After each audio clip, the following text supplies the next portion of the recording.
Ako po si Miss Winnie at ito ang ating kwento. Ano ba? Ang mahal tingnan yung damit mo tapos 10 piso lang ang ibibigay mo sa akin?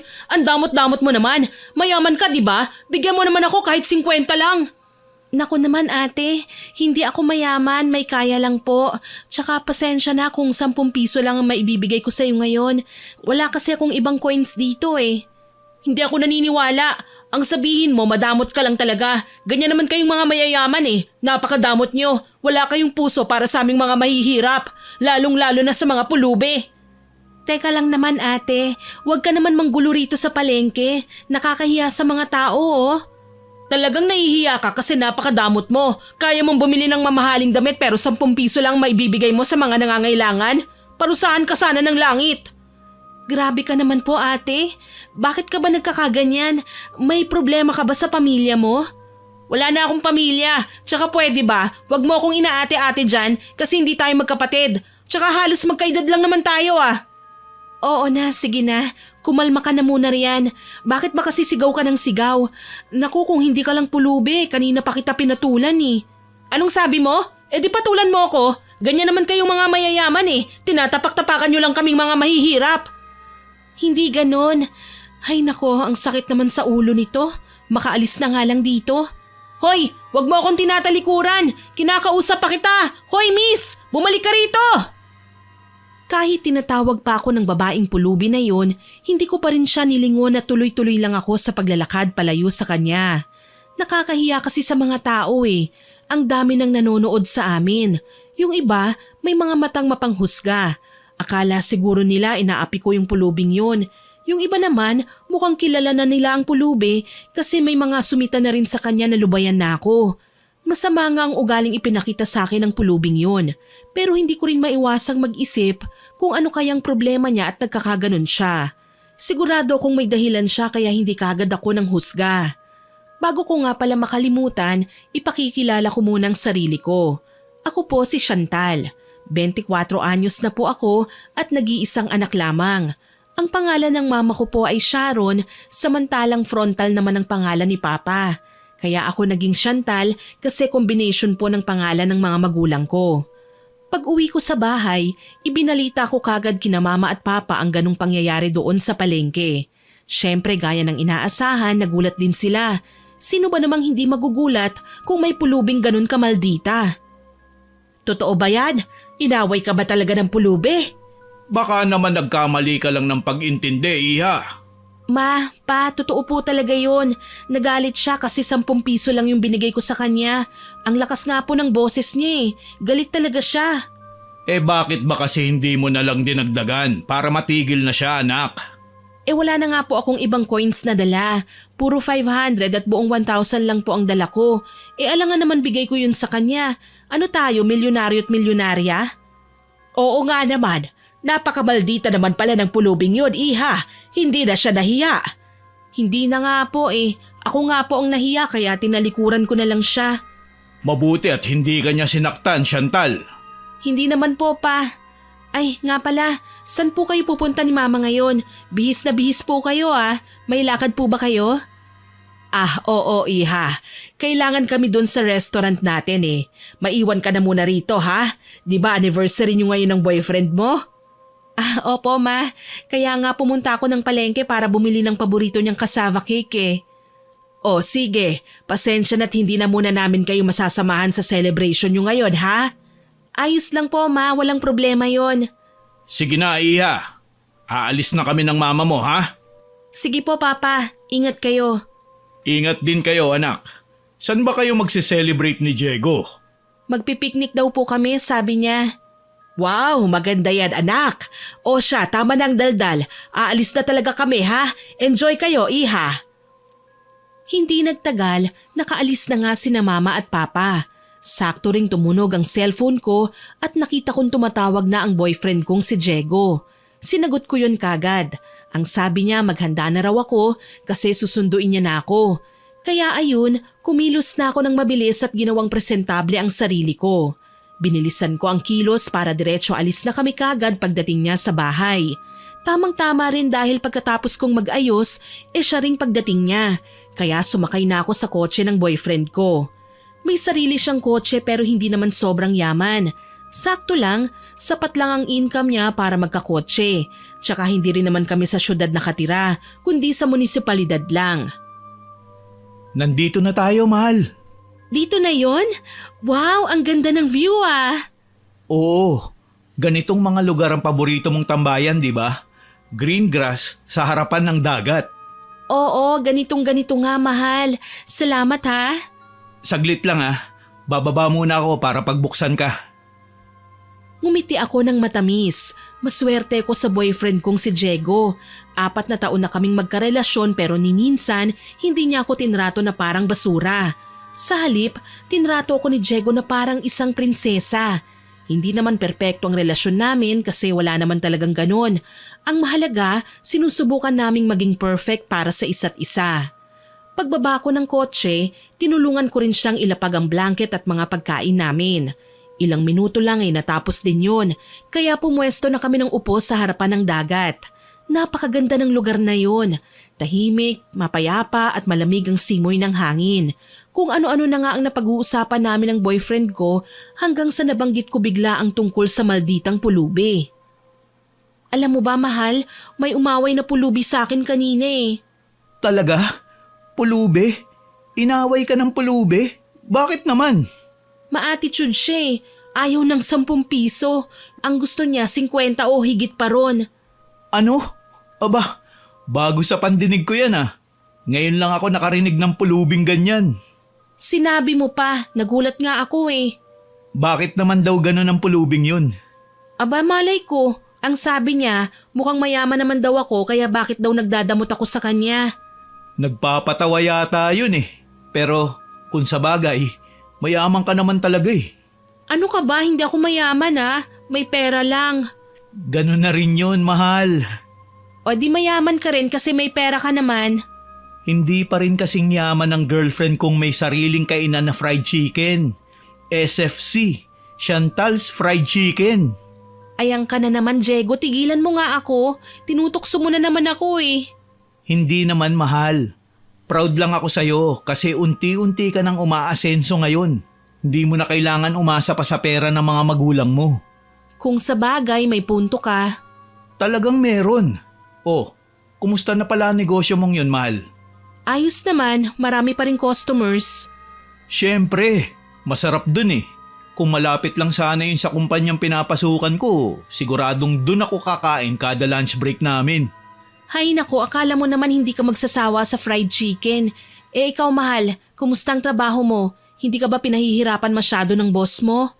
Hindi naman, mahal. Nakakapagod pero laban lang. Kasi pangarap ko yun na naabot ko na. Napangiti ulit ako. Kung aalalahanin ko ang sakripisyo namin ni Diego mula college, talagang mapapaiyak na lang ako.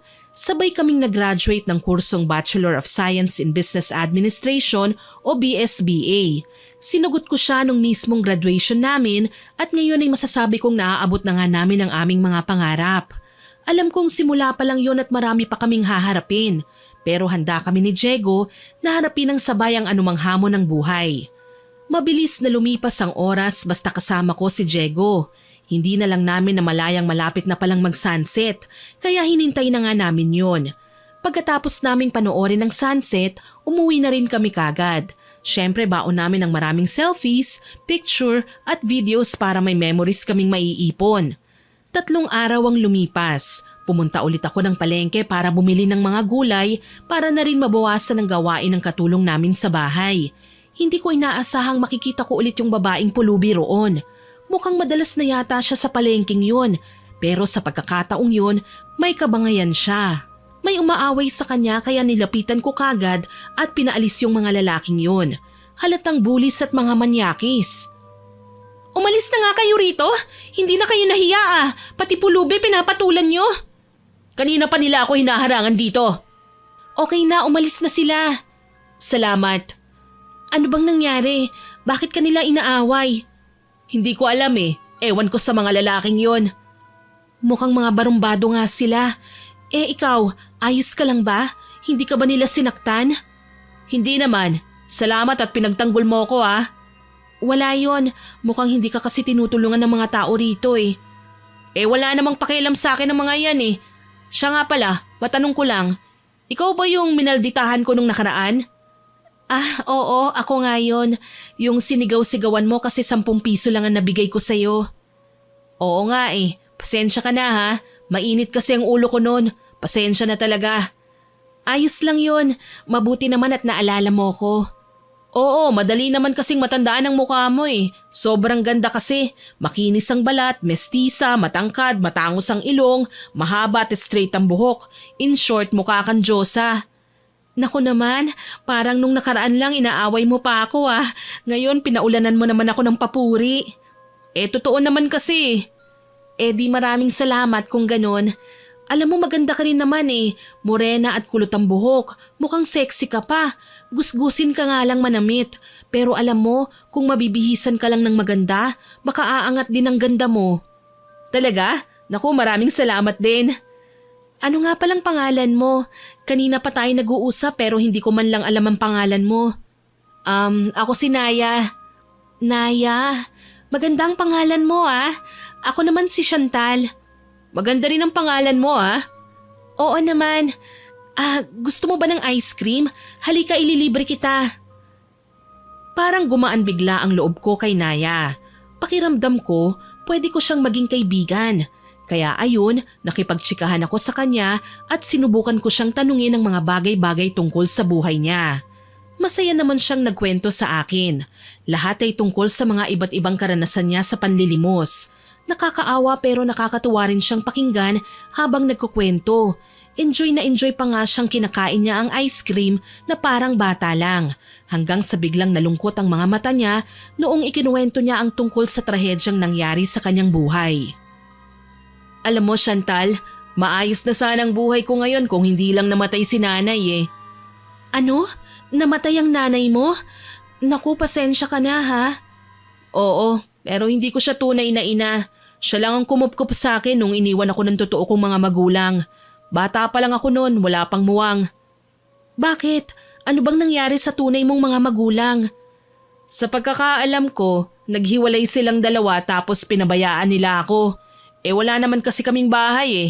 Nakatira lang kami sa ilalim ng tulay. Tapos ayun, may babaeng nakakita sa akin nung inaapoy ako ng lagnat. Doon sa ilalim ng tulay niya ako nakita. Tapos, kinupkup ka na niya nun? Oo, wala rin kasi siyang anak tsaka matandang dalaga na rin. Magmula nun, tinuring niya na ako bilang tunay na anak. Ganon ba? Mabuti naman kung ganon. Kailan ba pumanaw ang nanay mo? Magdadalawang taon na eh. Medyo matagal na rin pala. Anong nangyari sa'yo pagkatapos nun?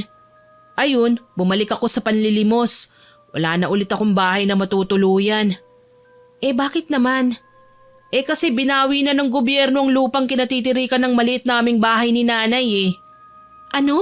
Hindi ka man lang ba binayaran? Binayaran ng konti pero naubos na rin kaagad. Hindi naman ako marunong humawak ng pera eh. Hindi kasi ako naturuan ni nanay. Puro pangkukulam lang ang tinuro niya sa akin. Ano yun? Pangkukulam? Wala yun. Nagbibiro lang ako. Nga pala. May balita ka ba kung nasa ng tunay mong mga magulang ngayon? Wala na rin eh. Hindi ko alam. Medyo nakalimutan ko na nga ang itsura nila eh. Ganun ba? Nakakalungkot naman yan. Di ba wala ka nang tinutuluyan ngayon? Kung mamasukan ka na lang kaya sa bahay namin bilang katulong. Saktong-sakto, naghahanap din kami ng isa pang katulong ngayon. Talaga? Pwede yun? Oo, tara, sumama ka sa akin. Dinala ko si Naya sa bahay namin. Mabilis lang kaming nakarating kasi hindi naman kalayuan ang distansya ng bahay namin sa palengke. Pagdating namin doon, nakita kong namangha si Naya sa nakita niya. Hindi mansyon ang bahay namin, parang bungalow lang. Niyaya ko siyang pumasok ng gate at siniguro kong hindi siya mahihiya. Saktong nandun lang sa bahay sina mama at papa. Hindi na ako nagpatumpik-tumpik pa at sinabi ko na kagad sa kanila ang sadya ko. Ipinaliwanag ko sa kanila na kailangan ni Naya ng matutuluyan kaya sakto siya sa bahay namin bilang katulong na rin. May sweldo na siya, may matutuluyan pa. Ikinuwento rin ulit ni Naya sa kanila ang mga kinuwento niya sa akin doon sa palengke kasi nagtatanong ang mama ko tungkol sa buhay ni Naya. Pagkatapos ng halos 1 oras naming pag-uusap, napapansin kong parang gusto na ni Mama na umalis muna si Naya. Si Mama na rin mismo ang nagsabi na bumalik na lang daw si Naya sa araw ng linggo kasi pag-iisipan daw muna nila ang kanilang desisyon ni Papa. Kung tatanggapin ba nila si Naya bilang bagong katulong o hindi. Kahit papano, may pag-asa pa rin naman kaya masaya na ako ron. Pag alis ni Naya, doon na ako kinausap ng masinsinan ng mga magulang ko. Masyadong seryoso ang aura nila. Chantal, iha, sigurado ka na ba dyan sa pinapakiusap mo sa amin? Oo nga anak. Pinag-isipan mo na bang mabuti yan? Opo ma, pa. Ano po bang mali ron? Gusto ko lang pong tulungan si Naya eh. Kawawa naman po kasi siya eh. Oo iha, naiintindihan naming gusto mo lang makatulong. Pero wag ka naman sanang padalos-dalos. Hindi mo pa nakikilala ang babaeng yon. Oo nga anak. Gaano katagal mo na ba siyang nakilala? Hindi ba't nitong nakaraan lang noong inaway ka niya sa palengke? Inaway ka na nga. Tapos ngayon dinala mo rito sa bahay para ipasok bilang katulong natin? Hindi mo pa nakikilala si Naya, Chantal. Hindi tayo pwede basta-basta na lang magtiwala. Baka mamaya magbibigay pa yan ng sakit ng ulo natin dito. Hay nako, pwede naman po natin siyang paalisin kagad kung gagawa siya ng masama eh. Bigyan lang po natin siya ng pagkakataon. Hindi po ba kayo naaawa sa kanya? Chantal anak, hindi naman sa hindi kami naaawa kay Naya. Alam mo naman na maawain kami, hindi ba? Hindi lang talaga maganda na magtitiwala tayo kagad sa isang taong bago pa lang natin nakilala. Ni hindi natin alam kung totoo ba yung kinikwento niya o nagsisinungaling siya para kaawaan natin. Tama ang papa mo, iha. Tsaka isa pa, hindi ba't hindi rin marunong sa gawaing bahay ang mga pulubi? Ang alam lang nilang gawin manlimos ng pera. Paano natin siya kukunin bilang katulong dito? Mama, sa haba ng panahong kinupkup siya ng ibang tao, syempre po natuto na siyang magtrabaho. Kaya sige na po please, pagbigyan na natin si Naya para naman po may makasama na rin ako ritong kaedad ko. Alam niyo naman po na wala nga akong kapatid, wala pang pinsan na malapit sa atin, wala ring mga kaibigan. Ay, bigyan mo muna kami ng sapat na panahon para pag-isipan ito, iha. Pwede ba yon? Sige po ma, walang problema yon. Hihintayin ko po ang desisyon niyo ni Papa. Sige, iha. Ay, siya nga po pala, magpapaalam muna ako sa inyo ngayon. May lakad po ako eh. Bakit Iha? Saan ka naman pupunta? Dadalawin ko po muna si Diego doon sa kabilang munisipalidad. O siya sige, mag-iingat ka ha? Opo. Isang munisipalidad lang ang pagitan ng kumpanyang pinagtatrabahuhan ni Diego sa munisipalidad namin, kaya magbabas na lang ako para makarating doon. Halos 2 oras lang ang biyahe at nakarating na rin ako kagad. Dumiretso ako sa building kung saan nagtatrabaho si Diego. Saktong lunch break yun, kaya siguradong nandun siya sa cafeteria ng building. Hindi nga ako nagkamali kasi nandun talaga siya. Diego! Chantal? Naku mahal, ikaw pala yan. Ginulat mo naman ako eh. Ay, nagulat pala kita. Grabe ka naman magulat, napakakalmado. Siyempre, ako pa. O sige, upo ka mahal. Anong ginagawa mo rito? Bakit bigla kang sumugod? Okay ka lang ba? Okay lang ba kayo ng pamilya mo? May problema ba? Wow, chill. Dahan-dahan lang at mahina ang kalaban. Ano ngang sadya ng maganda kong girlfriend sa pagsugod sa akin dito? Wala naman. Gusto lang kitang dalawin kasi namimiss na kagad kita eh. Bakit? Bawal na ba yun ngayon? Siyempre hindi. Akala ko may masamang nangyari sa inyo eh. Wala ano ka ba? Teka, kumain ka na ba? I-order na kita kung hindi pa. Oo nga pala, hindi pa ako kumakain. Medyo nagugutom na rin ako eh. Ayan, ikaw talagang babae ka oh. O siya, dyan ka muna ah. I-order lang kita. Yung paborito mo. Sige mahal, salamat. Mabilis na kumilos si Diego. Akala niya siguro gutom na ako kahit hindi pa naman masyado. Natawa na lang ako sa kanya na medyo kinilig din. Palingali nga ako sa paligid at nakita kong maraming babae ang pasulyap-sulyap sa akin. Iningitian ko rin sila paminsan-minsan kapag nagkakasalubong ang mga paningin namin. Hindi naman kasi nakakapagtaka yun. Sa gwapo ba naman ng boyfriend ko? Syempre maraming nagkakagusto sa kanya kahit saan man siya magpunta. Malas lang nila at pagmamayari ko ng lalaking pinagpapantasyahan nila. Pagkatapos mag-order ni Diego, kumain na rin ako kagad. Hindi ako masyadong gutom pero ginanahan kagad ako sa pagkain nung natikman ko na. Unang natapos si Diego kasi syempre nauna siyang kumain kaya hinintay niya akong matapos. Nung natapos na ako, tsaka ko lang sinabi sa kanya ang baon kong chika sa pagpunta ko roon. Alam mo ba mahal, nagkita ulit kami kanina nung pulubi. Talaga? Naku, hindi ka ba niya sinaktan? Ano nangyari sa inyo? Relax lang, hindi ako sinaktan. Naya pala ang pangalan niya. O tapos, ano nangyari? Nakapag-usap na kami, humingi siya ng pasensya sa nagawa niya sa akin noong nakaraan. Talaga? Pustahan tayo. Pinatawad mo kagad. Ganun na nga. Sabi ko na nga ba hindi na ako magtataka. Sa bait mong yan, hindi mo talaga matitiis sa mga taong humihingi ng tawad sa'yo. Kawawa naman kasi, naikwento niya sa akin ang mga pangyayari sa buhay niya, mahal. Grabe, nakakaawa pala si Naya. Bakit? Ano bang naranasan niya?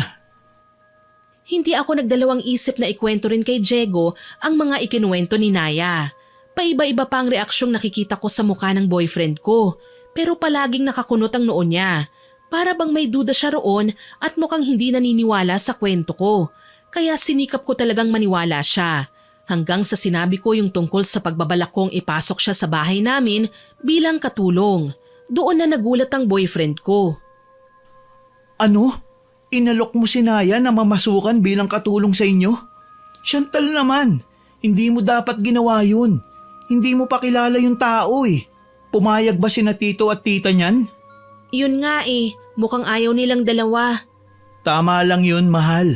Huwag ka kasing basta-basta magtitiwala sa isang tao. Baka mamaya masama pala yung si Naya. Mahal, maliring manghusga ng kapwa. Hindi naman sa nanghuhusga ko. Nag-iingat lang. Hay nako, ganyan din naman ang sinabi nila mama at papa sa akin Sinabi ba nila kay Naya na hindi nila tatanggapin ang pulubi na yun? Hindi pa naman. Sa susunod na araw pa malalaman ang desisyon nila. Linggo na sa susunod na araw, hindi ba? Oo, linggo na. Kaya ako nandito kasi gusto ko sanang makasama ka namin magsimba ngayong linggo. Tapos malalaman na rin natin ang desisyon ng mga magulang ko. Sinusundo mo pala ako rito Ganun na nga. Di dun ka matutulog ngayon sa apartment ko. Ganun na nga rin. Bukas ng hapon tayo babiyahe pagkatapos ng trabaho mo kung hindi ka pa napapagod. Pero kung pagod ka na, di sa linggo na lang tayo ng umaga. Diretso simbahan na kagad tayo. Sige mahal, magandang ideya yan. Paglipas ng isang araw, araw na ng linggo. Nasa simbahan na kami at ilang oras lang din ang divine service. Pagkatapos nun, niyaya ko silang lahat na doon muna kumain sa SFC na pagmamayari ko, yung kainan ng fried chicken. Gusto ko rin kasing maghalo-halo nun Pagkatapos naming kumain, umuwi na kami kagad para hintayin na si Naya sa bahay namin. Pero pagdating namin doon, nagulat kami nang maabutan si Naya na nandun sa labas ng gate. Nakaupo sa tabi at matyagang naghihintay sa amin. Medyo nakonsensya ako kasi napaghintay namin siya kaya nilapitan ko na kagad. Ay, Naya, nandyan ka na pala. Kanina ka pa ba riyan? Medyo mga 2 oras na yata. Hindi ko alam.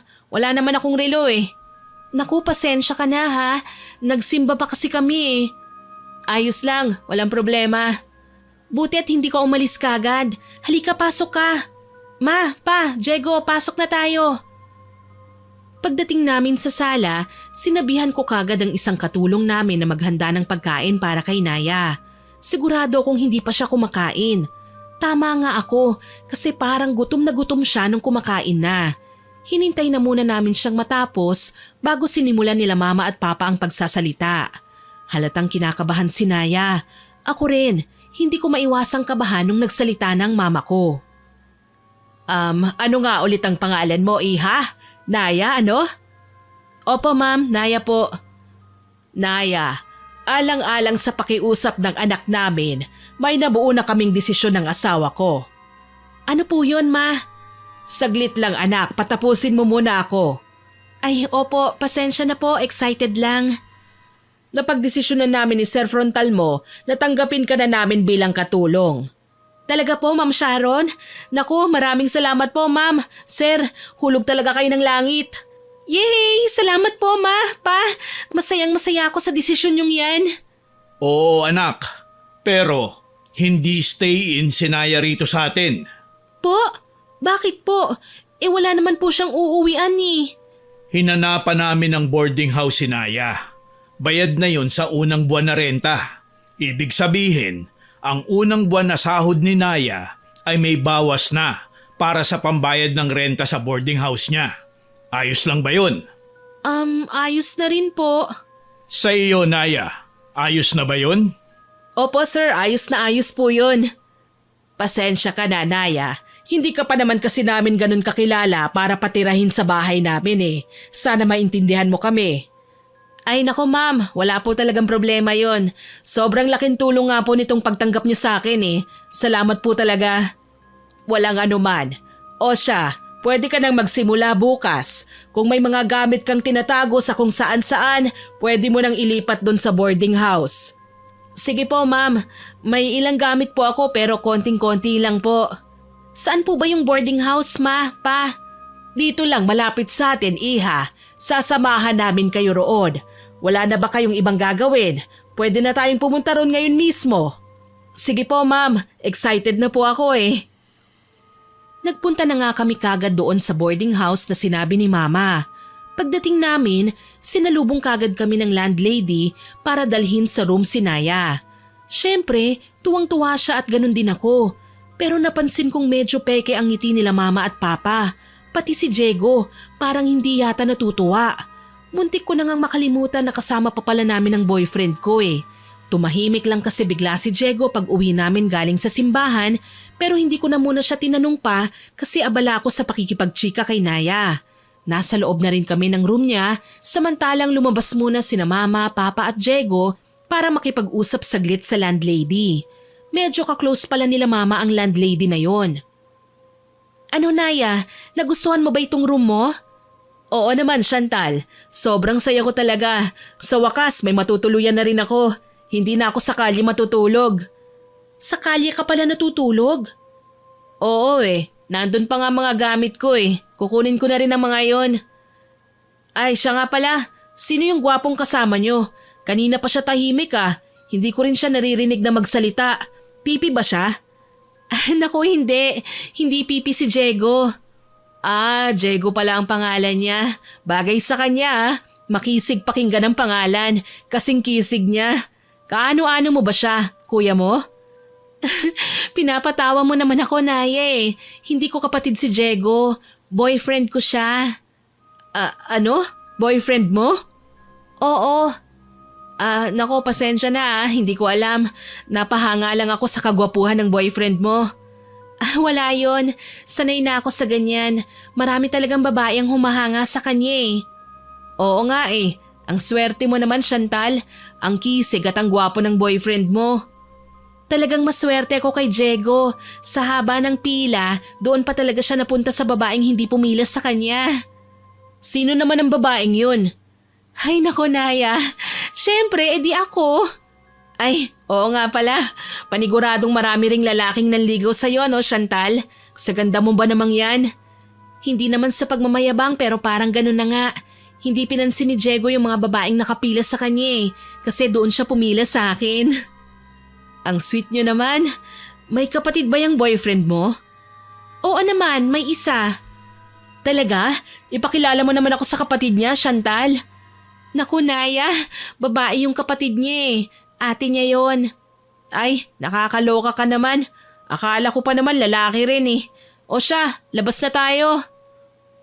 Tumango na lang ako at lumakad na palabas ng kwarto ni Naya. Medyo nakakunot ang noo ko noon kasi napapansin kong nagpapakita siya ng kaharutan pero binaliwala ko na lang kasi iniisip kong normal lang yun. Baka hindi pa niya nararanasang magkaroon ng boyfriend kaya ganun siya kumilos. Kinaumagahan, nagsimula na nga kagad si Naya sa pagtatrabaho niya sa bahay namin. Siyempre, ginagabayan pa siya ng isa sa aming mga kasambahay na sobrang tagal nang naninilbihan sa amin. Magiliw naman si Naya at mukhang masipag din. Lahat ng pinagagawa sa kanya, ginagawa niya ng may ngiti sa kanyang labi. Willing din siyang matuto na gamitin ang appliances namin para mas mapadali ang trabaho niya. Nagdaan ng maraming araw. Maayos naman ang lahat. Walang naging problema kay Naya dahil wala siyang ibang pinapakita kundi kasipagan. Isang araw noon, nakita ko siyang nakatayo sa living room namin at nakatingala roon sa malaking portrait na nasa dingding. Nakangiti siya pero parang may halong lungkot ang ngiti niya, kaya nilapitan ko na. Naya? Chantal, ikaw pala. Pasensya na kung nagulat kita ha. Nako, hindi naman. Ano palang ginagawa mo rito? Wala. Tinitignan ko lang yung picture nyo ng pamilya mo. Ang ganda nyong tignan ano? Oo naman, pero maliit na pamilya nga lang. Alam mo na, ako lang ang nag-iisa nilang anak eh. Bakit? Hindi ka ba natutuwa na ikaw lang mag-isang anak? Hindi, nakakalungkot kaya. Tuwing aalis sina mama at papa, wala akong ibang kasama sa bahay, kundi ang mga kasambahay lang namin. Wala akong kalaro dati nung bata pa ako. Napakatahimik ng buhay. Maganda nga yun eh, wala kang kakumpetensya sa pagmamahal ng mga magulang mo. Hindi ka tulad ko na iniwanan na lang dahil sa dami naming magkakapatid. Naku, totoo ba yun? Marami pala kayong magkakapatid? Sa pagkakaalala ko, oo. Sobrang dami nun kaya hindi na kami kayang buhayin ng tunay na mga magulang namin. Kaya siguro nila ako iniwan. Malungkot nga yun. Pero malay mo baka hindi ka talaga nila iniwanan. Anong hindi? Naghintay ako ng ilang araw pero hindi talaga nila ako binalikan. Hayaan mo na Naya. Ang mahalaga ay may kumupkup na sayo. Ilan pala kayong magkakapatid? Hindi ko alam. Hindi ko na maalala. Basta ang alam ko lang sobrang dami namin. Mahilig mag-anak ang nanay ko eh. Akala niya naman kaya niya kaming buhayin lahat. Mukhang pa iba-iba nga rin siya ng lalaki dati eh. Talaga? Ibig sabihin nun, yung mga kapatid mo iba-iba ang tatay? Parang ganun na nga. Naku naman, ang saklap nga niyan. Oo talaga. Kaya ikaw Chantal, huwag ka nang magreklamo na wala kang kapatid kasi maswerte ka nga eh. May mapagmahal kang mga magulang at may gwapo ka pang boyfriend. Ang swerte mo talaga. Naku, salamat. Siya nga pala Naya, birthday ko sa susunod na linggo. Bala kong doon mag-celebrate sa paborito kong resort. Talaga? Naku, pwede ba akong sumama? Pangarap kong makapunta ng resort eh. Siyempre naman. Yay! Kaso, wala nga pala akong damit para panligo. Meron ka ba? Pwedeng pahiram ako? Oo naman, walang problema. Ibibili kita ng dalawa. Isang bikini at isang swimwear. Depende sa'yo kung alin ang gusto mong suotin. Talaga? Naku naman, ang bait mo talaga, Chantal. Salamat ha. Excited na ako. Magsha-shopping ako at sasama ka sa akin. Sige ba? Kailan tayo aalis? Pwede rin ngayon na mismo kung tapos ka na sa trabaho mo. Naku, hindi pa ako tapos eh. Pero malapit na to. Sige, tatapusin ko kagad ngayon tapos aalis na tayo? Oo, sige ba? Ayun, saglit lang ha. Tatapusin ko muna tong nililinis ko. Napangiti ako nang makita ko kung gaano katuwa si Naya. Halatangang hindi niya pa nararanasan ng karangyaan sa buhay. Naaawa ako sa kanya pero minsan hindi ko mapigilang makaramdam ng hindi maganda. Para kasing may mali sa ugali niya pero hindi ko lang matukoy kung ano ba yun. Maya-maya pa, natapos na nga si Naya sa ginagawa niya kaya kumilos na kami. Nagpunta na kami sa mini mall ng munisipalidad namin. Walang malaking mall dito kasi hindi naman to syudad pero may mini mall. Pagpasok namin doon, tuwang-tuwa si Naya kung ano-ano ang nilalapitan at tinitignan niya. Panay paalala naman ako sa kanya na wag niyang gagalawin ng mga yun kasi baka makasira pa siya, mahirap na't ako pa ang magbabayad. Ang plano ko, bikini at swimwear lang ang bibilhin ko para sa kanya. Pero mukhang mapaparami yata ako ng bili noon kasi nagre-request siya ng iba't ibang bagay. Chantal, ang ganda naman itong damit na ito. Pwede mo ba akong ibili nito? Hindi pa ako nakakapagsuot ng ganito kagandang damit sa tanang buhay ko eh. Sige. Talaga? Naku, salamat naman. Sa wakas may magandang damit na rin ako. Sige na, kunin mo na yan. Sige. Tsaka ano rin pala, pwede mo ba akong ibili ng magandang sandals at sapatos? Sandals at sapatos? Oo nga pala, wala ka rin nun, no? Oo pwede ba? Mayaman ka naman alam ko marami kang pera. Konti lang ang dala kong pera ngayon Pero sige, punta na lang tayo sa hilera ng mga sandals at sapatos. Pumili ka na kagad. Ayun! Teka, ano pa nga ba dapat kong bilhin? Lipstick, tsaka eyebrows, tapos yung papula sa pisngi, tapos yung ano bang tawag doon? Basta pang makeup. Gusto kong mag-makeup at magpaganda. Pwede mo ba akong ibili ng makeup, Chantal? Teka lang Tignan ko lang kung kasya pa sa budget ko Hindi pa tayo nakakabili ng bikini at swimwear mo Ay, ano ba naman yan? Sige na, huwag ka nang madamot dyan. Share your blessings naman. Oo, kasya pa pala. Pero last na siguro yan, Naya Kasi baka wala na tayong pamasahe pa uwi nito. Naku naman, sayang. Marami pa sana akong bibilhin Sige, sa susunod na lang. Ibili mo ako ng iba pang mga gamit sa susunod Ha? Sige na. Magkaibigan na naman tayo sige. Para akong natameme nung mga sandaling yun. Hindi ako makapaniwala sa ikinikilos ni Naya. Ako tuloy ang nahihiya para sa kanya Nahihiya rin akong tumanggi kaya pumayag na lang. Yung pinabili niyang dress, higit 900 ang presyo. Nagsuggest ako sa kanya ng ibang style, yung nasa 600 plus lang. Pero ayaw niya. Mas gusto niya raw yung napili niyang dress kaya wala na akong nagawa pa kundi bilhin na lang kahit medyo mabigat sa bulsa. Ang napili niya namang sandals, tag 650 naman ang halaga. Samantalang ang sapatos ay nasa 500 plus. Yung makeup kit naman niya, nasa 400 ang lahat. Para akong na-hold up ni Naya pero hindi na lang ako nagsalita pa. Huli naming binili yung totoo naming sadyang bilhin sa pagpunta namin doon. Pagkatapos nun, niyaya ko na siyang umuwi na kagad kasi mukhang hihirit pa siya na magpalibre ng pizza wala na akong dalang ekstrang pera noon. Pag uwi namin, tuwang-tuwa talaga si Naya na sukatin ang lahat ng pinamili namin. Hindi nga siya nagpasalamat sa akin pero ayos lang.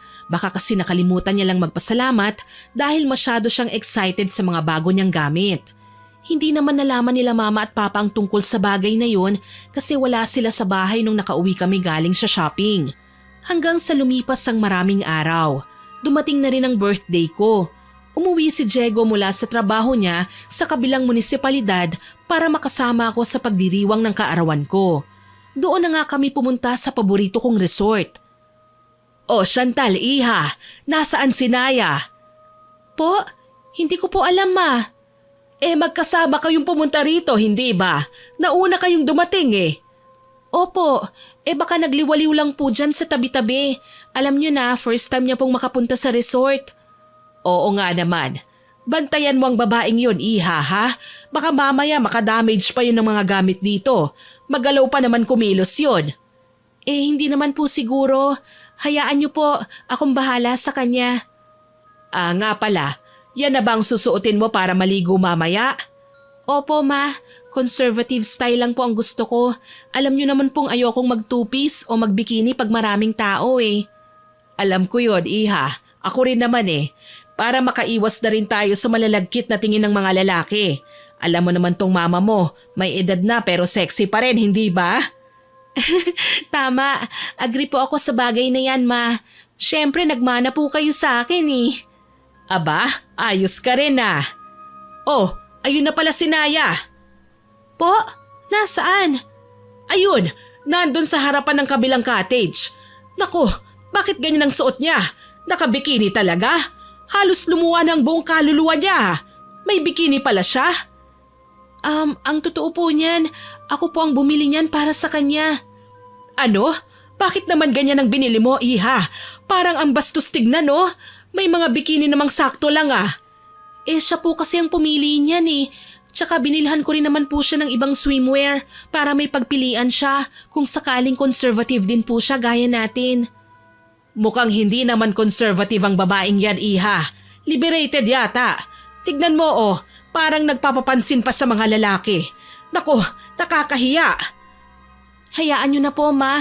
Mukhang hindi niya alam ang ginagawa niya eh. Pagsasabihan ko po siya mamaya. Dapat lang. Pero in fairness ha, maganda rin ang katawan niya. Oo nga po eh, may maipagyayabang naman pala siya. Pero mas sexy ka pa rin naman sa kanya, anak. Mas matangkad ka rin. Mas bagay nga sa'yo yung magsuot ng bikini eh. Hay naku, hayaan niyo na po. Mabuti pa't kumain muna tayo. Tatawagin ko lang po si Naya. Sige, Iha. Tatawagin ko na rin muna ang papa mo. Lumakad na nga ako papunta sa kabilang cottage para tawagin si Naya. Talagang panay papansin nga siya sa mga lalaki roon. Halata ring nakikipaglandian siya. Wagas kasi kung tumawa at ngumiti eh. Tsaka dikit din siya ng dikit sa mga lalaking nandoon. Ako tuloy ang nahihiya para kay Naya, kaya niyaya ko na siyang umalis roon para kumain. Pagbalik namin sa cottage namin, nandun na silang lahat. Nandun si Mama, si Papa, si Diego, mga katulong namin at ang ibang kaibigan at kamag-anak ng mga magulang ko. Konti lang kami roon kasi hindi naman ganun kabongga ang selebrasyon ng birthday ko para hindi na kami masyadong magsasayang pa ng pera. Alam nyo na, negosyante kami kaya dapat magtipid. Pagkatapos naming kumain, isa-isa na nga kami nagsipaglanguyan sa pool. Ilang minuto lang din akong nagbabad sa tubig, umahon din kagad para maglagay ng sunscreen. Si Mama naman nagpunta muna sa room namin. Si Papa at Diego ang lumalangoy pa rin pero hindi nagtagal, umahon din ang boyfriend ko at tumabi sa akin.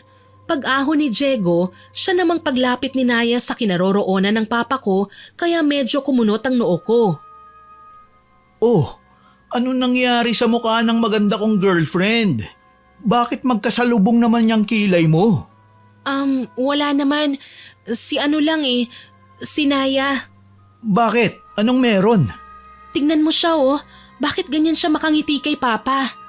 Oo nga no. Anong ginagawa niya? Hinahawakan din niya si Tito. Oo nga eh, ewan ko kung anong ginagawa niya. Parang nilalandi niya yata si Tito Fron, mahal. Ha? Hindi naman siguro. Baka ganyan lang talaga siya. Huwag na lang nating husgahan.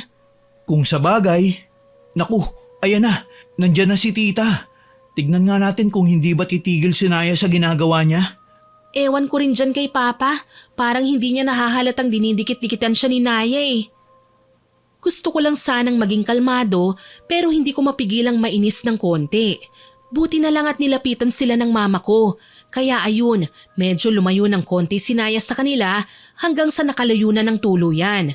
Mag-isa na lang siyang lumalangoy roon sa kabilang banda. Nag-enjoy na lang ako sa fresh watermelon juice ko nang magpaalam si Diego na kailangan niya raw munang magbanyo. Kaya naiwan na ako mag-isa roon sa tabi habang pinanonood silang lahat. Maya-maya pa, napansin kong hindi pa rin bumabalik si Diego. Lampas 10 minuto na siyang nagpaalam na gagamit ng banyo pero hindi pa rin bumabalik. Nakita ko ring wala na rin si Naya sa pool pero hindi ko napansin kung saan siya pumunta. Medyo nakaramdam ako ng konting kaba at pagdududa kaya naisipan kong sundan si Diego sa banyo. Pagdating ko roon, ganun na lang ang gulat ko sa nakita ko. Nandun si Naya at mukhang nilalandi niya ang boyfriend ko. Pero hindi muna agad ako lumapit sa kanila. Nagtago muna ako para makinig sa kung anumang pinag-uusapan nilang dalawa. Ilang taon na pala kayo ni Chantal, Pogi? 4 na taon na, Naya. Medyo matagal-tagal na rin pala ha. Buti at hindi mo siya naisipang palitan ano? Hindi yan kailanman sumagi sa utak ko, no? Talaga? Wow, loyal ka pala. Ang swerte naman ni Chantal sa'yo. Maswerte rin naman ako sa kanya eh. Ano bang tipo mo sa babae? Tipo? Siyempre ang girlfriend ko. Hindi. Ang ibig kong sabihin, yung totoong type mo sa mga babae talaga. Kagaya nung kung sexy ba, masipag, morena, may sex appeal. Naya, girlfriend ko nga ang type ko. Ano bang gusto mong sabihin? Wala naman. Baka kasi ano eh. Ano? Alam mo na, hindi naman lahat ng lalaking may girlfriend eh. Yung girlfriend na nila talaga ang type nila. May iba riyan na may girlfriend na nga sila, pero may type talaga sila na hindi nila nakikita sa girlfriend nila. Gets mo ba yun? Oo, Naya. Gets na gets ka ng boyfriend ko. Chantal? Mahal, nandyan ka pala. Anong ginagawa niyo rito? Tara na't bumalik na tayo ron. Nagkunwari akong walang pakialam sa mga naririnig ko kanina. Pero sa kaloob-looban ko, gusto ko nang kausapin si Naya. Sadyang wala lang akong lakas ng loob. Sumama na nga rin sa amin ang babaeng yon pabalik sa pool na para bang walang nangyari. Bumalik na nga siya sa paglalangoy niya pagbalik namin doon, samantalang medyo lumayo-layo naman ako ng konti kay Diego.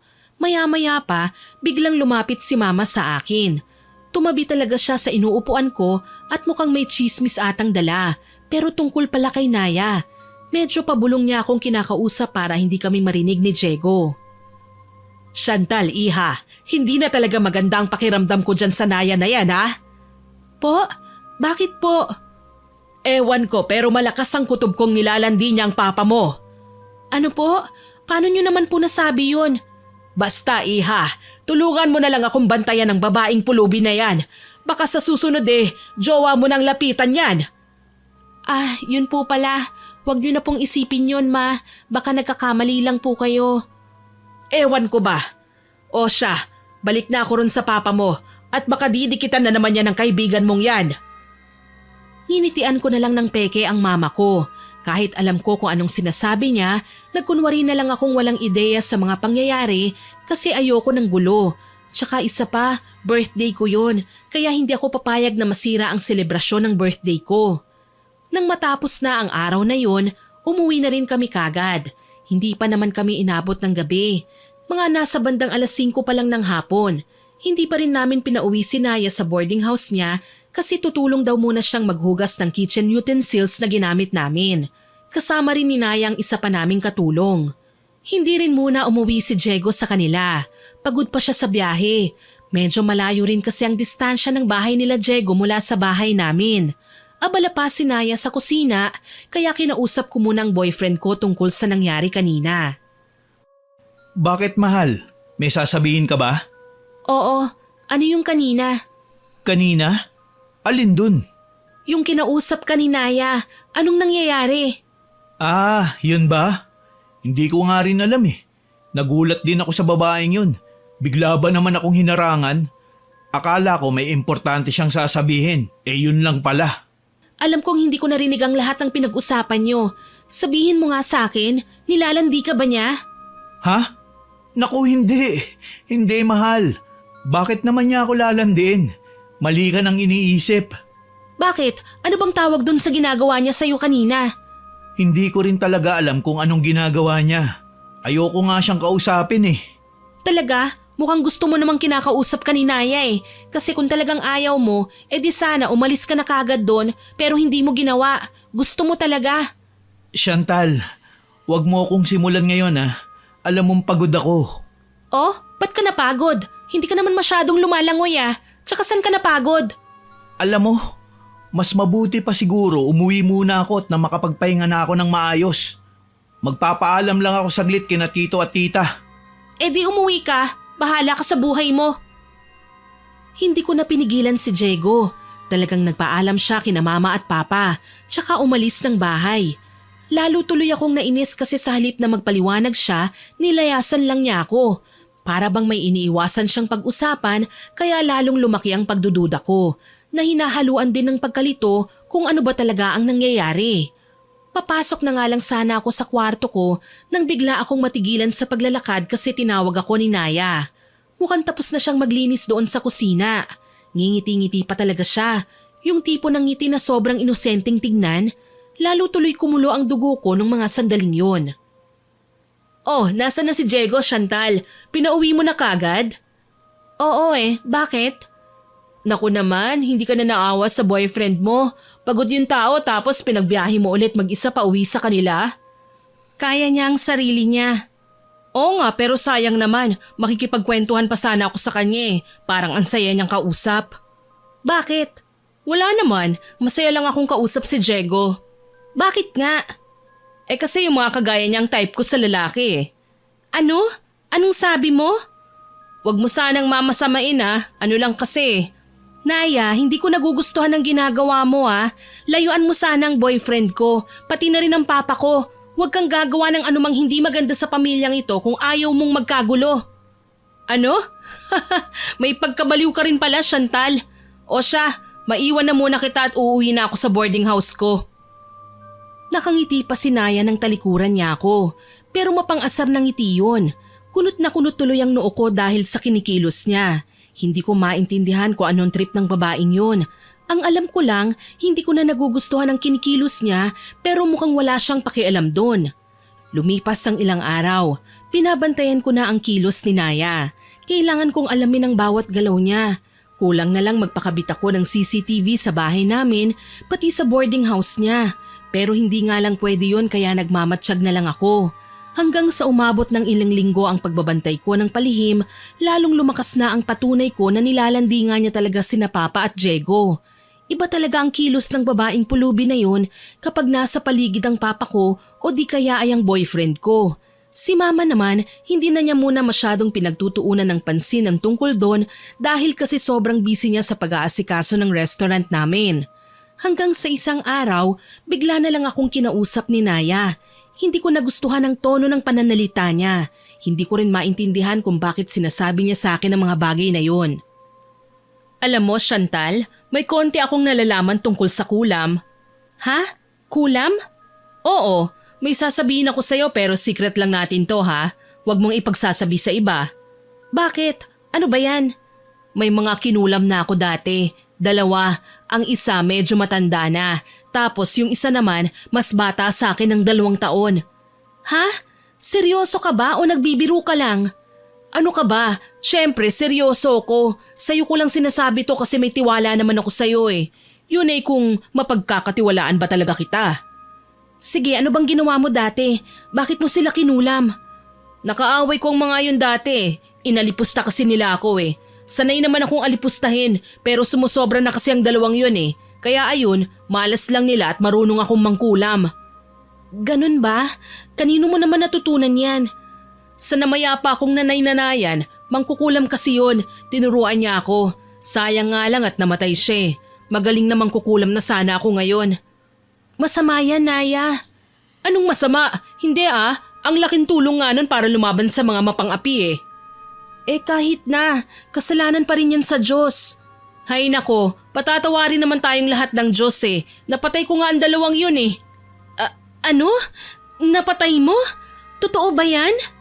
Oo naman, dapat lang sa kanila yun. Ang sasama nila eh. Kaya kung sino man ang magtatangka na kalabanin ako, naku mag-isip-isip na lang sila. Baka sa sementeryo sila babagsak. Hindi ko na nakayanan pang kausapin si Naya tungkol doon kaya nagpaalam na ako sa kanya. Nagkunwari akong may gagawin pa kahit wala naman. Kinagabihan, hindi na nga ako makatulog ng maaga. Magdamag kong iniisip ang tungkol sa sinasabi ni Naya. Napatanong na ako sa sarili ko kung anong klaseng tao nga bang pinapasok ko sa tahanan namin. Hindi ko nga pala talaga siya kilala. Hindi ko rin talaga maintindihan kung bakit sinasabi niya sa akin ang tungkol doon. Dapat sikreto nga lang niya yun eh. Nagduda tuloy ako na baka nagbibigay lang si Naya ng babala na hindi siya dapat kinakalaban. Tuloy ay lalo akong nainis sa kanya. Ang kapal naman kasi ng pagmumukha niya kung ganun nga. Kinaumagahan, maagang nagpaalam si Mama sa akin na may business trip daw sila ng partner niya sa negosyo sa loob ng 2 araw. Pero hindi kasama si Papa kasi siya ang maiiwan sa restaurant. Hindi ko rin masasamahan ng Papa ko kasi kailangan kong pumunta kagad sa SFC kung kakailanganin ako ng mga trabahante ko roon. Noong nagtanghali na, tinulungan ko munang isa naming katulong sa pagluluto kasi wala naman akong iba pang ginagawa. Wala rin si Naya sa kusina at naglalaba raw. Pagkatapos naming magluto, pinuntahan ko muna si Papa sa kwarto niya para ayaing kumain. Kaya lang, para akong pinagtakluban ng langit at lupa nang marinig ko mula sa pintuan sa labas ang isang mahinang ungol ng babae. Sobrang bilis ng pintig ng puso ko nung buksan ko ang pintuan kasi hindi rin naman nakalak yun. Doon ang laki ng husto ang mga mata ko nang makita ko si Naya na nasa ibabaw ng papa ko. Naya? Papa? Ano to? Anong ibig sabihin nito? Chantal? Iya? Magpapaliwanag ako. Talagang magpaliwanag kayo. Anong ginagawa nyo? Naya, anong ginagawa mo? Kasi anak, Masarap daw kasi ko ang sabi ng papa mo, Chantal. tumahimik ka nga, Naya. Chantal, anak, Hayop ka, Naya! Walang iya ka! Malandi ka talaga! Chantal, kumalma ka muna anak. Anong kumalma? Paano ako kakalma pagkatapos kong mahuli ang kababuyang ginagawa niyo, Papa? Pakinggan mo muna ang paliwanag ko, anak. Kakalbuhin ko muna ang higad na pulubing yan. Magbihis ka, babae. Hindi ka na nahiyang i-display ang napakaitim mong singit. Anong sabi mo? Nakakadiri ka. Hindi ka nag-shave. Malandi ka na, burara ka pa. At talagang papa ko pang pinakitaan mo ng madilim mong perlas, ha? Napakarumi pala ng bibig mo, Chantal. Dapat lang yun sa marumi mong pagkatao. Magbihis ka na, demonyita ka, kung ayaw mong kalad ka rin kita palabas ng hubot-hubad. Anak, iha, nakikiusap ako sa'yo. At ikaw naman, Papa? Paano mo nagawa kay Mama to, ha? Paano mo nagawa sa amin to? Kakabit ka na nga lang, dyan pa sa nakakadiring pulubi na yan. Hindi ka ba nalalansahan dyan? Iha, inakit niya ako. Maniwala ka sa akin, hindi ko ginusto to. Inakit? Talagang inakit po kayo ng babaeng yan? Tignan mo naman siya, Papa. Mukha siyang libag na tinubuan ng katawan. Hoy, Chantal, wag mo akong pinagsasalitaan ng ganyan, ha? Tumahimik ang babaeng higad. Kung ako sa'yo, lumayas ka na rito bago ko pa ingud-ngud yung mukha mo sa putikan. Hindi ako aalis dito. Talagang makapal yung pagmumukha mo, ha? Pwes tignan natin kung hanggang saan ang makakaya mo, bruha ka. Bakit? Anong balak mong gawin sa akin? Tingin mo natatakot ako sa'yo? Baka nakalimutan mong sinabi ko sa'yo nung nakaraang araw. Huwag mong kalimutan kung anong ginagawa ko sa mga kumakalaban sa akin, Chantal. Hindi ako makapaniwala sa katigasan ng pagmumukha mong babae ka. Nakakadiri ka. Hindi ka naman talaga maganda eh. Kung alam mo lang sana kung gaano ka kapangit, hindi ka na siguro magkakaroon ng lakas ng loob para kumabit sa papa ko. Wow ha? Bakit ako lang ang sinisisi mo? May kasalanan din naman ng tatay mo dahil pinatulan niya ako. Tumahimik ka! Pareho lang kayong dalawa. Pero pinapangako ko sa inyo, makakarating ito kay Mama. Teka lang anak, huwag mo na munang sabihin sa mama mo. Ako na magsasabi sa kanya, iha. Hayaan mong ako na ang umayos sa gulong ito. Hindi! Nakakadiri po kayo, Papa. Hindi ako makapaniwalang magagawa niyong bagay na ito. Hindi ko alam kung mapapatawad ko pa ba kayo. Pagkatapos kong banggitin ang mga katagang yon, lumabas na ako sa kwarto ni Papa nang walang pasabi. Nakita kong nakasilip pa ang isa naming katulong para makinig pero agad rin siyang nagtago. Wala na akong pakialam sa kanila nung mga sandaling yun. Ang gusto ko lang gawin, umalis muna ng bahay at magpakalayo-layo sa kanila kasi sagad na sa buto ang pandidiri ko sa kababuyan nila. Kaso lang, hindi ko alam kung saan ako pupunta. Buti na lang at naalala kong nandun pa pala si Diego sa bahay nila. Hindi pa siya pumupunta sa kabilang munisipalidad para sa trabaho niya, kaya pumunta na nga kagad ako sa bahay ng boyfriend ko. Pagdating ko roon, nagulat pa siya. Akala ni Diego aawayin ko siya pero napansin niya kagad ang namumula kong mga mata. Umiiyak na kasi ko noon habang nasa biyahe ako papunta sa kanila. Anong nangyari, mahal? Bakit napasugod ka rito? Hindi ako makapaniwala sa ginawa ng papa ko, Diego. Si Tito? Bakit? Ano bang ginawa niya? Niloko niya si Mama. May kabit siya. Ano? Naku naman, mahal. Ano ba yung pinagsasabi mo? Nagbibiro ka ba? Mukha ba ako nagbibiro sa lagay na ito? Teka nga muna. Anong kabit ba? Si Tito Frontal may kabit? Paano mo nasabi yan? Parang imposible naman yata. Yun din ang akala ko. Akala ko sobrang loyal at faithful ni Papa kay Mama. Pero nagkamali ako. Hindi ko maintindihan, Chantal. Ano ba nangyari? Sino ba nagsabi niyan? Paano mo naman nalaman? Nakita ko, Diego.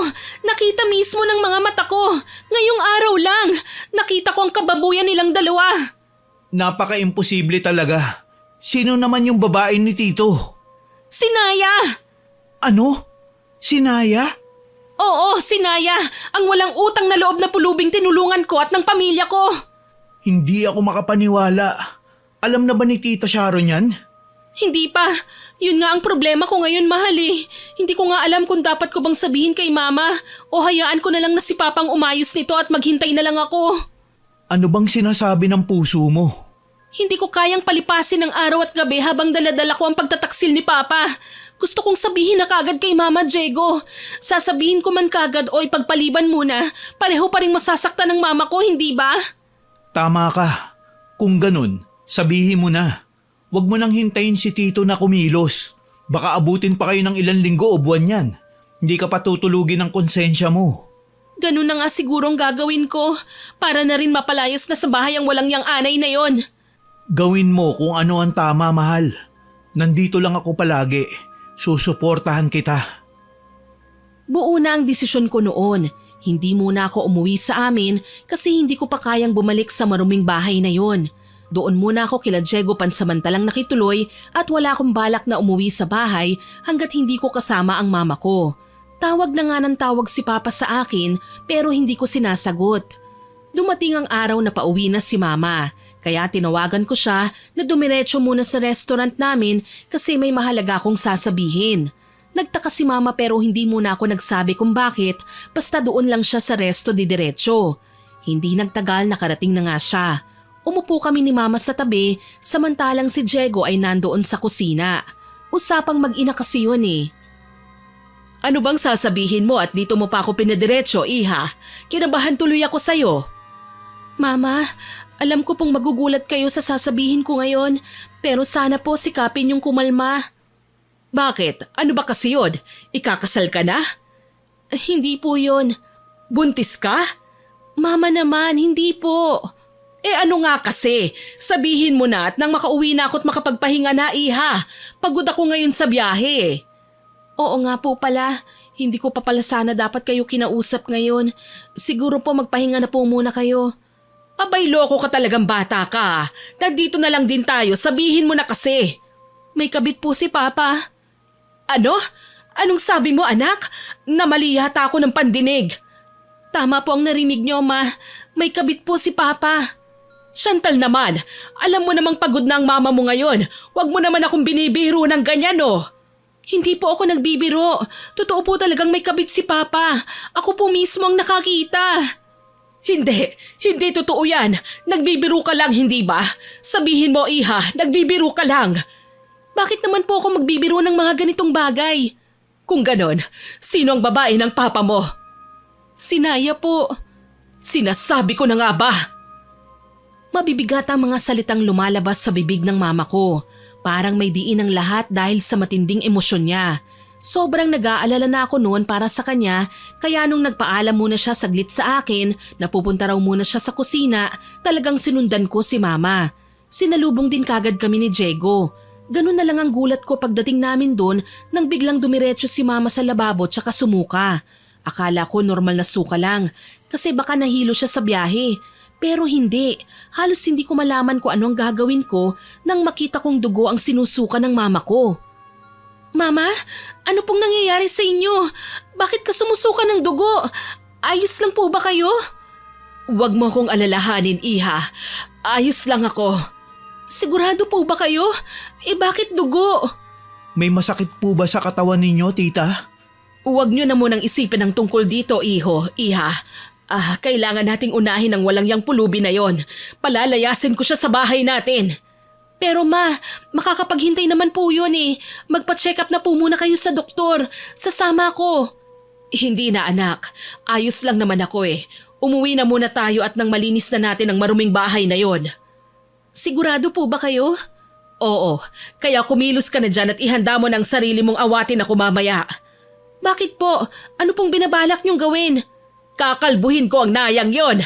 Yung papa mo naman, hindi ko pa alam kung anong gagawin ko sa kanya. Masyado ako nandidiri para lapitan siya. Hindi ko alam kung matutuwa ba ako o malulungkot sa bagay na yon. Kumilos na nga kami ni Mama pati na ang boyfriend ko. Habang nasa gitna ng biyahe pa uwi sa amin, pabilis naman ang pabilis ang pintig ng puso ko. Sobrang nag-aalala ko sa anumang posibleng mangyayari pero isa lamang ang pinapanalangin ko, na sana hindi aabot sa puntong maghihiwalay sina Mama at Papa. Ilang minuto pa ang lumipas, nakarating na nga kami kagad. Nasa gate pa nga lang kami pero nagsisisigaw na ang mama ko hanggang sa makapasok. Bumungad sa amin ang nakangising mukha ni Naya. Talagang may lakas pa ng loob ang babaeng yun na kumilos ng ganun, alam na nga niyang mapapalayas talaga siya sa bahay. Hindi nagtagal, lumabas na rin si Papa. Sobrang lungkot ng mga mata niya at bagsak din ang kanyang balikat. Nandito na sa harapan ko ang mga baboy sa bahay na ito! Mahal, Hayaan mo muna akong magpaliwanag. Tumahimik ka, Frontal, at wag na wag kang lalapit sa akin dahil sagad sa buto ang pandidiri ko sa'yo. Tita, kumalma lang po kayo. Hindi! Walang kakalma sa pamamahay na ito! Naya, ang mabuti pa lumayas ka na rito bago ka pasaktan ng mama ko.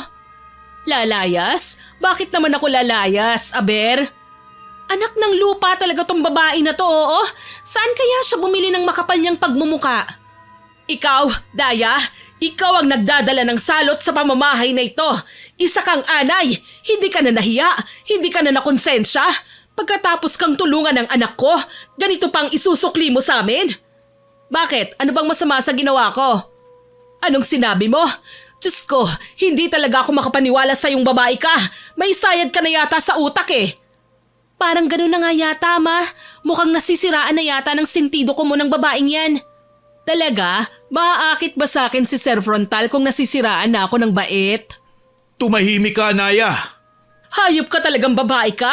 Inuubos mo talaga ang kabaitan ko sa katawan ko ah. Ayaw mo pang umalis dito? Pwes, tikman mo ngayon kung gaano kabigat itong kamay ko. Sa isang iglap lang, bigla na lang sinampal ni Mama ng malakas si Naya. Sinabunutan niya rin kagad ang buhok ng pulubing yun. Nataranta ako. Gusto kong awatin silang dalawa, kaya nagtangka na rin akong umawat sa tulong nila Papa at Diego. Kaya lang sinabunutan din ako ni Naya. Dahil doon, hindi ko na napigilan pa ang galit ko sa kanya. Kinalmot ko na ang mukha ni Naya, tsaka ko siya sinabunutan din. Sigaw na kami ng sigaw habang inaawat kami ni Papa at Diego, pero hindi namin sila pinakikinggan. Tuloy lang kami ni Mama sa pagsabunot kay Naya hanggang sa natumba na si Naya. Subsob na rin kagad ang mukha niya sa sahig nung nakahanap ako ng pagkakataon. Ano, Naya? Anong lasa ng semento? Marumi ba, ha? Mas malinis pa nga yung sahig namin kesa dyan sa pagmumukha mo. Bitiwan mo ako, Chantal! At bakit naman kita bibitiwan? Mahal, bitiwan mo na siya. Chantal, anak, tama na yan. Pakiusap, tumigil na kayo. Tumahimik ka, Frontal. Wala kang karapatang utusan ng anak ko. Wala kang karapatang bumoses dyan pagkatapos ng kababuyang ginawa mo. Kaya tumahimik ka. Ikaw namang babae ka, sana naman nagsisi ka na ngayon sa ginawa mo, ano? Kung lumayas ka na lang sana kagad, edi hindi na sana dumugo yung labi mo. Bitiwan mo sabi ako eh. Sa oras na pakawalan niyo ako rito, kukulamin na rin kita pagkatapos ko sa nanay mo, Chantal. Sisiguraduhin kong magdurusa kayong dalawa. Ano ka mo? Anong pinagsasabi mong babae ka? Narinig mo ko, Ginang Sharon. Hindi mo ba napapansing may masakit sa katawan mo? Pwes para sabihin ko sa'yo ako ang may gawa nun. Gusto kitang patayin para mapasa akin ang asawa mo. Para yayaman na rin ako. Kaya pala nangihina ang katawan ko nitong mga nakaraang araw ah. Pwes hindi rin kita hayaang gawin sa akin yon, bruha ka! Nagulat kaming lahat sa narinig namin. Hindi ko inaasahang may ganun palang pangyayari. Ang buong akala ko, nagbibiro lang si Naya nung sinabi niyang marunong siyang mangkulam at kinukulam niya ang mga taong kumakalaban sa kanya. Yun pala, totoo talaga. Magkahalong galit, gulat at takot tuloy ang nararamdaman ko ng mga sandaling yun. Hindi ko maiwasang kabahan kaya binitiwan ko na si Naya. Pero si Mama naman ang pumalit sa akin. Bigla niyang sinakal ng husto si Naya at walang nakapigil sa kanya kasi galit na galit talaga ang mama ko. Halos hindi na makahinga si Naya noon hanggang sa nawalan na nga siya ng malay. Pero sa halip na mataranta, mas natuwa pa nga ako. Dinala na lang namin sa ospital si Naya kahit ayaw namin. Kung pwede pa nga lang itapon na lang sa ilog ang katawan niyang walang malay, talagang ginawa na namin ni Mama yun. Pagdating namin sa ospital, ilang minuto lang kaming naghintay bago makausap ang doktor na tumingin kay Naya. Sa totoo lang, wala na talaga akong pakialam kahit sabihin pa ng doktor na talagang mamamatay na ang pulubing yun. Kung hindi lang sana kami makukulong kapag ganun eh. Tapos ang sabi ng doktor, nakikilala niya raw si Naya. Nasaksak na raw siya kasi dati ng asawa ng lalaking nilalandi niya. Muntik na nga raw siyang mamatay noon. Talagang malandi na pala ang babaeng yun mula dati. Aalis na sana kami roon pero ayaw munang umuwi ni Mama. Gusto niyang hintaying magising si Naya para siguro kausapin tungkol sa kulam. Kaya noong nagising na ang bruhang yun, nagulat siya nang makitang nandun kaming lahat. Bakit nandito pa rin kayong lahat? Wow, binantayan niyo talaga ako hanggang sa magising ako. Ang sweet niyo naman. Salamat. Papait yang dila mo kung paduduguin ko ulit yung bibig mo, bruha ka. Kaya huwag kang mang-asar ng sagad ngayon. Baka ihulog kita dyan sa bintana. Nasa 4th floor pa naman tayo. Bakit ba? Ano pang kailangan niyo sa akin? Wala na ako sa bahay niyo, oh. Lubayan niyo na ako. Aba, pagkatapos mong aminin sa amin ang lahat na mangkukulam ka at kinukulam mo ko, sa tingin mo ba hahayaan lang kitang makatakas? Ano ko, bobo? Bobo ka talaga, ni hindi mo nga napansin eh. Alam ko kung anong nangyayari sa katawan ko, bruha. Ang hindi ko lang inaasahan, ikaw pala ang kumukulam sa akin. Kumusta naman? Malapit ka na bang mamatay? Huwag kang mag-alala dahil isusunod ko na rin yung bruha mong anak. Demonyita ka talaga! Hindi kita hahayaang gawin yun sa girlfriend ko, babae ka! Oh, Diego, sa wakas narinig ko rin ang napaka-sexy mong boses. Na-miss ko yan ah. Ano na namang kagagahan yung lumalabas sa bibig mong bruha ka? Hindi mo ba alam, Chantal? Wala ka na namang ideya? Tumigil ka na, Naya! Diego, anong pinagsasasabi ng babaeng yan?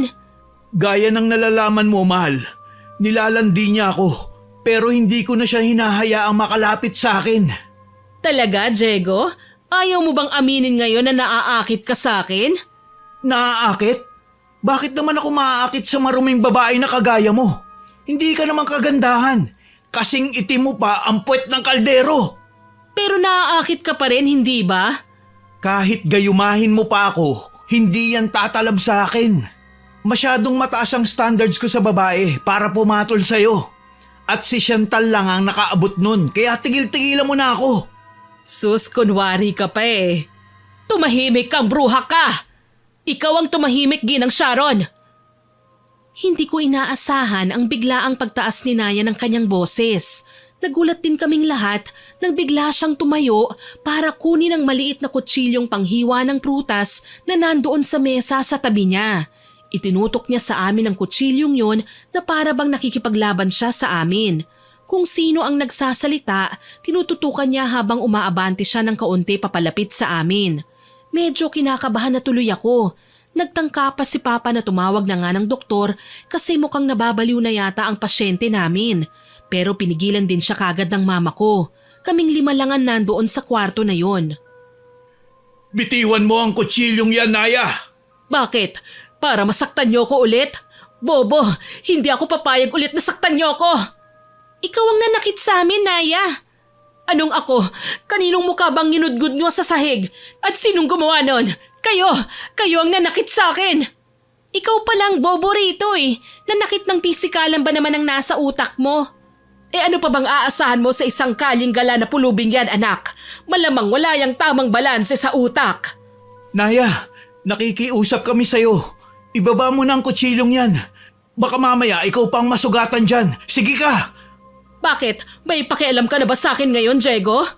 Sa totoo lang, wala talaga akong pakialam sa'yo. Sino ka ba para magkaroon ako ng paki sa'yo, ha? Sige na, buti pa, isaksak mo na yung kutsilyong yan sa sarili mo at nang matapos ng kaguluhang to.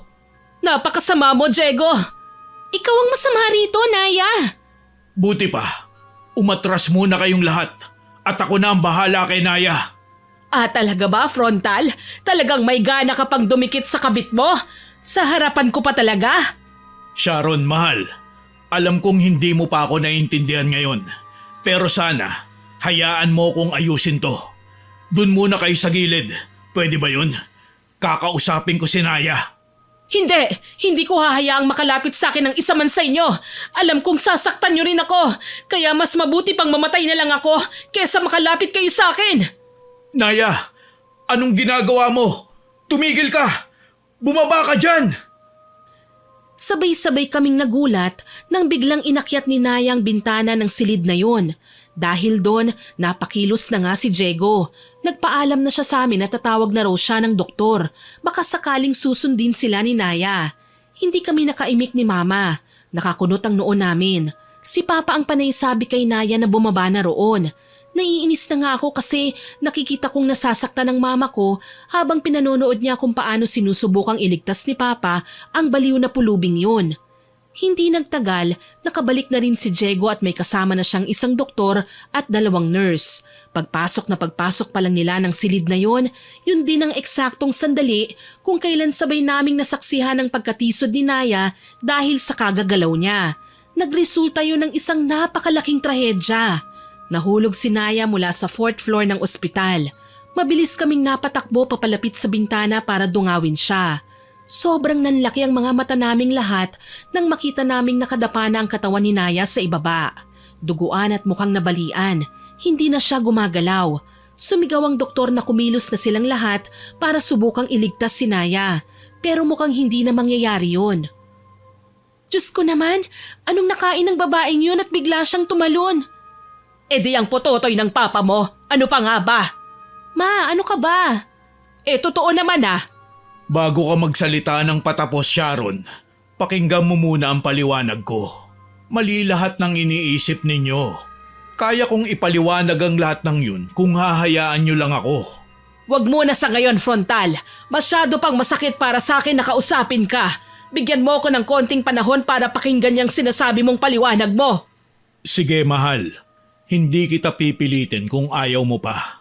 Doon na muna ako tutuloy kina nanay para hindi kita maabala. Tawagan mo lang ako kapag handa ka na. Mabuti pa nga. Chantal, Diego, tara na't umalis na tayo rito. Ihahatid ko na kayo pa uwi, mahal. Wag na, hindi na kailangan. Tsaka tigil-tigilan mo muna ako sa pagtawag mo ng mahal-mahal na yan. Kadiri! Nauna nang lumabas si Mama sa silid na yon.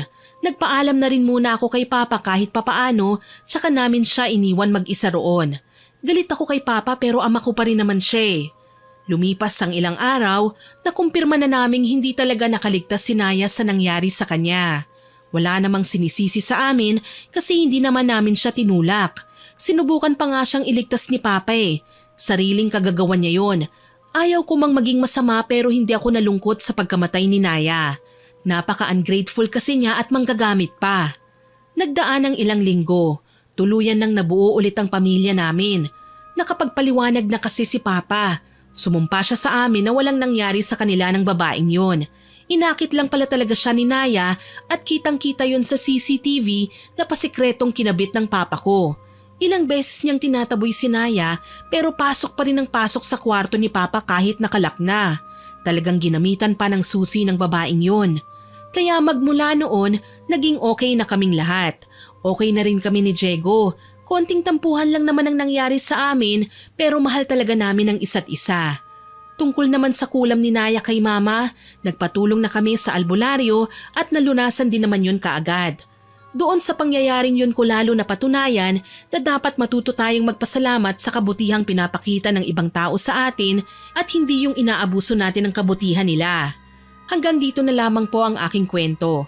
Sana ay nakapulutan po ninyo ng aral. Sana po ay nagustuhan nyo ang kwento natin ngayon. Pero bago ko po tapusin ito, hindi makukumpleto ang upload natin ng walang shoutout. Shoutout po kay Larry Gumangan from Abu Dhabi, kay Irene Salvador, kay Charmaine Ebon, kay Rizalina Angeles at kina Janice, Diane May, Joanna, Danica at Ira. Happy listening po sa inyo. Hello din po kay Elizabeth Orebia, kay Nancy Makasakit, kay Wilaine Ilicano, kay Raquel Hasigawa at sa husband niyang si Mitsuru, kay Risa Paisano, kay Roseda Bakel, shoutout din po kay Charmaine Anke, kay Jenny Ann Elesterio at sa Canciller family, kay Gia Gigi, kay Emeline Povadora, kay Menchu Luchavez, kay Araymic 17, kay Maria Cristina na nag-comment po sa Inggitera na Nanay Upload. Ang sabi po niya, nagwo-work siya habang nakikinig sa atin at hindi raw po siya nakakaramdam ng pagod at nare-relax siya habang pinakikinggan ng mga kwento nating may aral. Salamat po ma'am at nagustuhan ninyo. Hello din po kay Jans Santi, kay Grimpula Angelica, kay Marinette Baliscao, kay Reka Jukoy, kay Arnel Algarme at sa KAC Supermart. Happy listening po sa inyo dyan. Shoutout din po kay Jennifer Wasin, kay Angeline Francia, kay Manilyn Basco Bandelion at sa mga pamangkin niyang sina Jello, Jea at Jacob. Hello din po kay Robbie Solivio, kay Joyce Stockton na halos lahat daw po ng upload natin napakinggan niya. Salamat po ma'am. Hello din po kay Ma'am Wilma Leses, kay Curly Saligan at kay Christina Desiree Saligan, kay Yam28 o Bad Si Yam, kay Rida de la Cruz, kay Mikay Vergara na nagsabing favorite channel daw po niya ang Miss Winnie Horror Stories. Salamat po Ma'am Mikay. At hello din po kay Carillo Eve at sa lahat ng mga security guard sa EMS LTI at sa officer nilang magbe-birthday na si Somora. Kay Barbilyn G na nagsabing ang ganda raw po talaga ng boses ko at nakaka-addict. Nako ma'am, salamat po sa papuri, nakakataba po ng puso yun. Shoutout din po kay MJ Amor, kay Aiza Mendoza, kay Ma'am Lydia Lopez, kay Roberto Crimen, kay Febe Ranada, kay Zane Axel Ranada, kay Ma'am Milrose Demate, kay Ma'am Belen Malbas, kay Christopher Salonga at sa Salonga family. Maraming salamat po sa lahat ng nakinig at nagkomento sa kwentong ito. Abangan niyo po sana ang mga susunod nating stories at huwag kalilimutang mag-subscribe, like, share and comment sa upload natin. Para po mabilis niyong makita kung may bagong upload tayo, i-hit niyo lang po ang notification bell para lagi kayong updated sa mga bagong upload natin. Ang goal po natin ay maka 100k subscribers po tayo ha, kaya aasahan ko pa rin po sana ang inyong suporta. Muli, ako po si Miss Winnie na buong pusong nagpapasalamat sa inyong pakikinig.